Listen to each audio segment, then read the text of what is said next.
जय श्री कृष्णा, राधे राधे। आज मैं आपको सुना रहा हूँ रवि व्रत कथा। बोलो सूर्यदेव की जय हो। प्राचीन काल में एक बुढ़िया रहती थी। वह नियमित रूप से रविवार का व्रत क्या करती थी। रविवार के दिन सूर्योदय से पहले उठकर बुढ़िया स्नान आदि से निवृत्त होकर आंगन को गाय से गोबर से लीप कर स्वच्छ करती थी। उसके बाद में सूर्य भगवान की पूजा किया करती थी। रविवार की व्रत कथा सुनती थी और सूर्य भगवान को अर्घ देकर शाम के समय भोजन बनवाकर सूर्य देव को भोग लगाकर सूर्यास्त होने से पहले भोजन करती थी। तो सूर्य भगवान की कृपा से बुढ़िया को किसी प्रकार की कोई चिंता या कोई कष्ट नहीं था। धीरे धीरे उसका घर धन धान से भर रहा था। उस बुढ़िया को सुखी देखकर उसके पड़ोसन उससे बहुत ही जलती थी। बुढ़िया की कोई गाय नहीं थी तो वह पड़ोसन के घर गाय का गोबर लाने के लिए जाया करती थी और वहाँ से गोबर लाकर अपना आंगन लिपा करती थी। तो पड़ोसन ने सोचा कि अगर मैं अपनी गाय का गोबर नहीं दूंगी तो बुढ़िया आंगन कैसे लिपेगी, और आंगन नहीं लिप सकेगी तो व्रत कैसे रखेगी और फिर यह सुखी कैसे रहेगी। इस तरह यह सोचकर पड़ोसन ने गाय को अपने घर के अंदर बांध लिया। तो अगले दिन रविवार को बुढ़िया गोबर लाने गई तो उसने गोबर देने से मना कर दिया। तो गोबर ना मिलने के कारण बुढ़िया अपना आंगन नहीं लिप सकी। आंगन ना लिप पाने के कारण उस बुढ़िया ने ना भोजन बनाया और ना सूर्य भगवान का भोग लगाया और ना ही स्वयं भोजन किया। सूर्यास्त होने पर बुढ़िया बहुत ही दुखी हुई, भूखी प्यासी ही सो गई। उसी रात बुढ़िया के सपने में सूर्य भगवान आए और पूछा कि बूढ़ी माई सो रही है क्या या जाग रही है। तो बुढ़िया माई ने कहा कि भगवान सोई हूँ और ना ही जाग रही हूँ, कहो क्या काम है। तो सूर्यदेव बोले कि आज तूने तो ना भोग लगाया और ना ही पूजा किया, क्या बात है। तो बुढ़िया ने सारी व्यथा सूर्यदेव भगवान को बता दी। तो सूर्यदेव भगवान सर्व कामना करते हुए पूर्ति गाय का आशीर्वाद देते हुए अंतर ध्यान हो गए।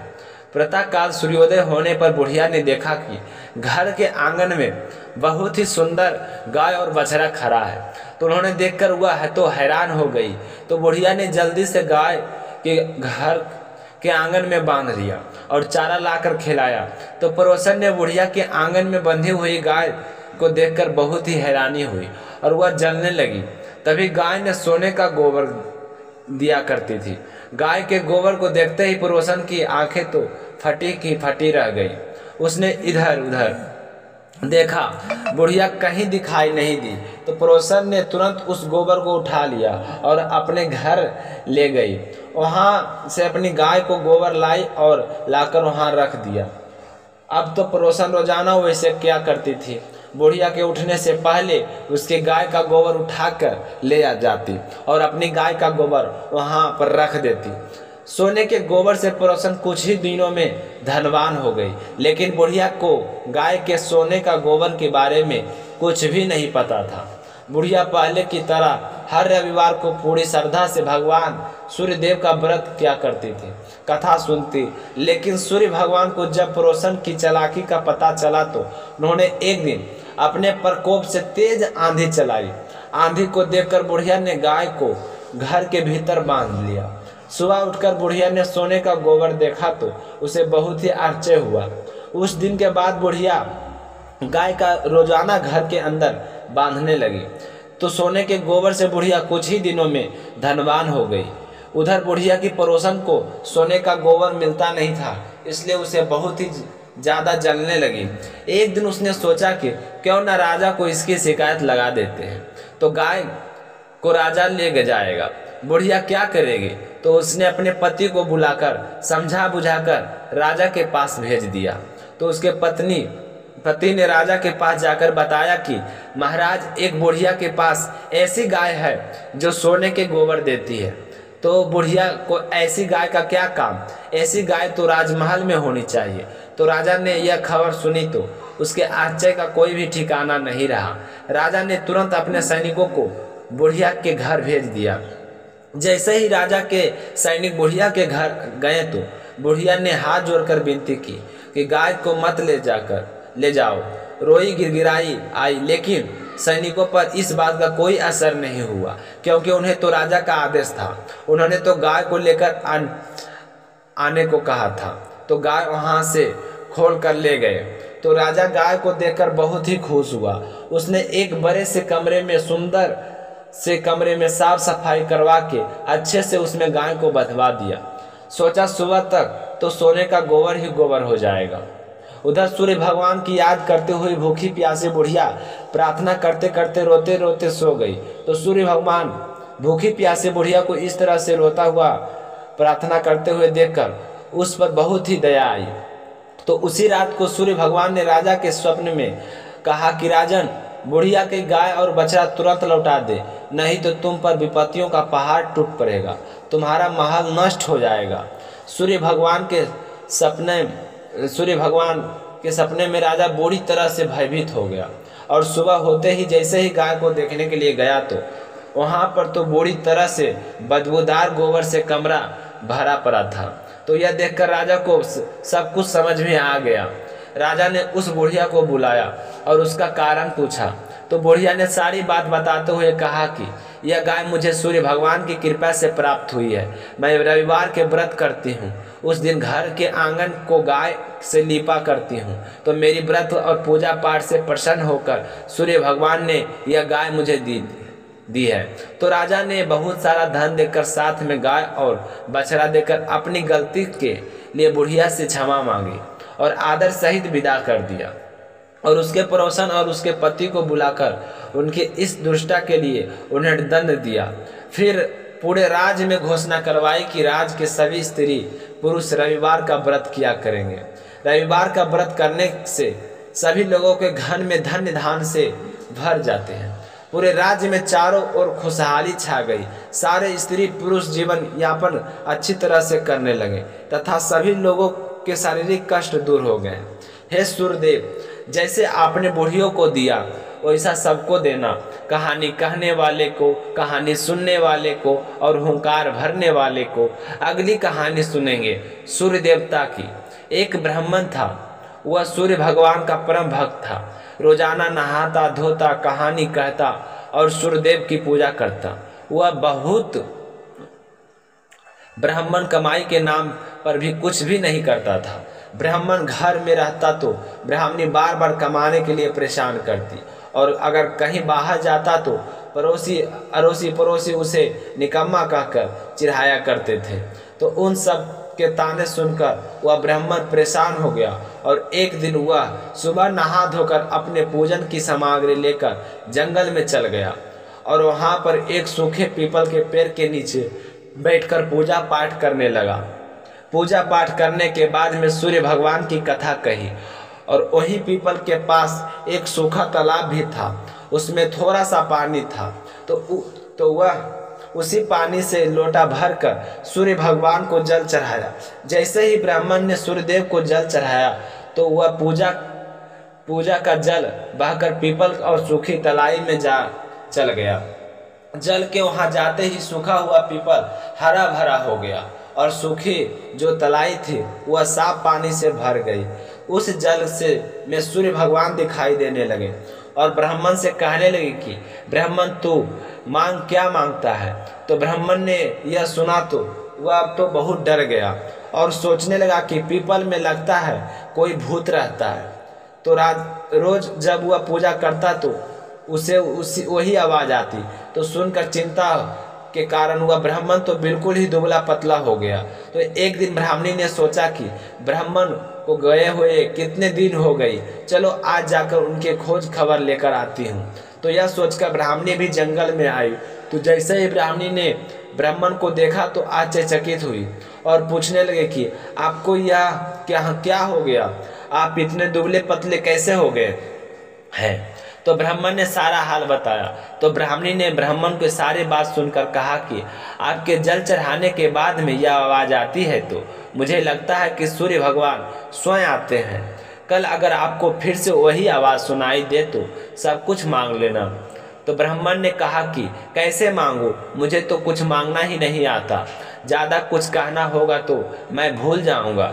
तुम मुझे कोई तरीका बताओ जिससे कम शब्दों में ज़्यादा मिल जाए। तो ब्राह्मणी कहने लगा कि तुम इस प्रकार से कहना कि 9 खंडे के महल के अंदर सोने के पालन में परे पोते को दास दासियों द्वारा खिलाते अपनी आँखों से देखूं।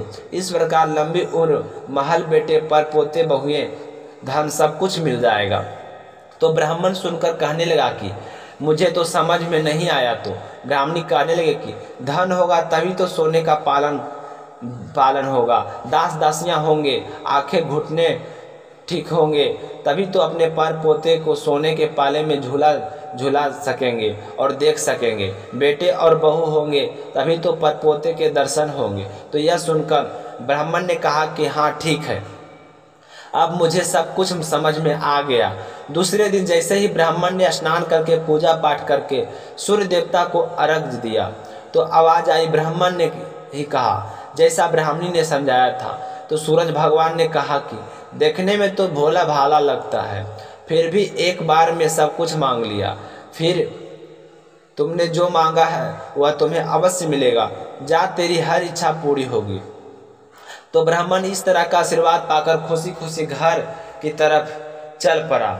घर आया तो देखा कि टूटी फूटी झोपड़ी की जगह एक 9 खंड महल खड़ा है। दास दासी आ जा रहे हैं। तो ब्राह्मण ने कहा कि यहाँ पर मेरी झोपड़ी थी और एक बूढ़ी ब्राह्मणी थी, वहाँ कहाँ गई? उसी समय महल के एक सुंदर और औरत गहनों से और सुंदर कपड़ों से सजो हुई बाहर निकली और ब्राह्मण से कहते हुए, आ जाओ स्वामी, यह अपना ही घर है। सूर्य भगवान ने तुम्हारी सारी मनोकामना पूर्ण कर दी। मैं तो ब्राह्मण ने कहा कि हम इतने धन का क्या करेंगे? तो ब्राह्मणी ने कहा कि धन से क्या नहीं होता, दान पुण्य करेंगे, यज्ञ करेंगे, होम करेंगे, भूखों को भोजन करवाएंगे, प्याव लगवाएंगे, धर्मशाला बनवाएंगे। तो ब्राह्मण ने ब्राह्मणी से कहे अनुसार वैसा ही किया। अब थोड़े ही समय में सारी प्रजा राजा की जगह उस ब्राह्मण के गुणगान करने लगे। जब यह बात राजा तक पहुंची तो राजा ने सुनकर उस ब्राह्मण को बुलाया और पूछा कि कल तक तो आपको खाना भी नहीं मिलता था, आज यह धन कहाँ से आया? वहाँ पर चोरी की है या डाका डाला है? क्या कुछ किया है? मुझे सब कुछ सच सच बताओ। तो ब्राह्मण ने कहा कि महाराज, मैंने ना तो चोरी की है और ना ही डाका डाला है, यह तो सब सूर्य भगवान की कृपा से मुझे प्राप्त हुआ है। यह कहकर ब्राह्मण ने सारी बात राजा को बता दी।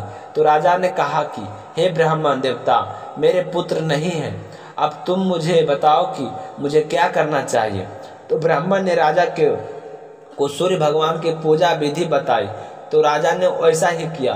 तो राजा के 10वें महीने एक सुंदर पुत्र ने जन्म लिया। अब तो सारे लोग सूर्य भगवान की जय जयकार करने लगे। तो हे सूर्य भगवान, जैसे आपने ब्राह्मण और राजा को मनोकामनाएं पूर्ण की है, वैसी सबकी करनी, कहानी कहने वाले को, कहानी सुनने वाले की और हुंकार भरने वाले को। बोलो सूर्य देवता की जय हो। अब सुनेंगे नवग्रह की कथा, जो पुराने समय से चली आ रही है। इस कथा को श्रद्धा भाव से सुनने से हमारे ग्रह शांत होते हैं और घर में सुखी समृद्धि का वास होता है। किसी गांव में 2 भाई बहन रहा करते थे। जब वे छोटे थे तभी उनके माँ बाप की मृत्यु हो गई थी। गांव के लोगों ने उन्हें भी पाल पोस कर बड़ा कर दिया। फिर उनकी शादी कर दी। बहन ससुराल चली गई। पीछे उसके भैया और भाभी रहा करते थे। एक समय की बात है, भाई ने अपनी पत्नी से कहा कि मैं अपनी बहन से मिलने के लिए जा रहा हूँ। तो उसकी पत्नी ने कहा, हाँ हाँ क्यों नहीं, जरूर जाओ।